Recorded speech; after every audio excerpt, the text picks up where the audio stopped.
So we basically got rid of all the pallet lifters and forklifts from the production area. And we started scaling up the number of these red tubs that we had that just happened to be red that could just be wheeled around, and they would just roll between each different section. And you could see how much work was in any one department just by quickly counting the red tubs. You could see, well, you got a bottleneck over there, what's going on. Purely, you didn't need a system, you didn't need a computer, you didn't need to look into the ERP system. It just look over and go, why is there so many tubs there and no tubs at the next station? We've got a problem. And it became a really good visual management tool of you just have a quick glance over the shop floor and go, oh, hang on, we've obviously got a bottleneck there because there's a lot of red tubs. So what do we need to do to fix that? No meetings, just a really quick glance and you could see it. And that worked really, really well. That's evolved a lot over the years. We early on, a lot of the production sort of traditionalists just said, oh, if we have more tubs, we'll get more work out. And it took a long time for them to realize that as soon as you're putting more tubs and more cylinders into the process, you've got more work in progress. You don't have more work.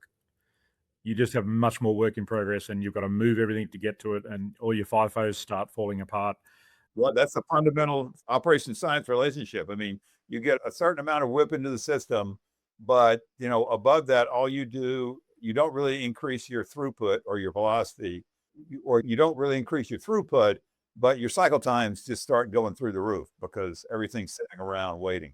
Yeah, and that's the philosophy that we've run by. It gives us that flexibility, and it also means that we can change and do things really, really quickly. There was a lot of value stream mapping where we looked at how much work could be accommodated at each station, what the throughput was, and we started with probably about 20 tubs. But what we ended up with is we'd get these empty spots, and it literally was just like, okay, we're going to add 5 more, and then they'd stop and run it for a couple of months and measure it. And once we hit that sort of 35, all the stations were fairly well, loaded. And we did actually add a couple more, and it started creating those bottlenecks, so we wound it back. So very much just going through that process of trials and tests and measuring and watching.